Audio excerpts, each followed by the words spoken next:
কলকাতা জিতে গেছে, তাই এই উপলক্ষে 10টা মিষ্টি খাবে বলেছে, ঠিক আছে।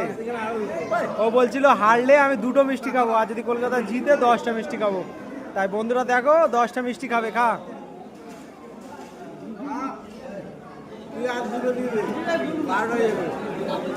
তাড়াতাড়ি।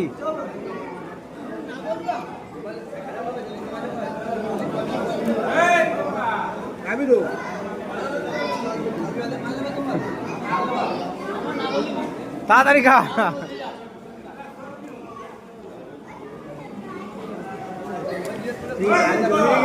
আর লাগবে 10টা।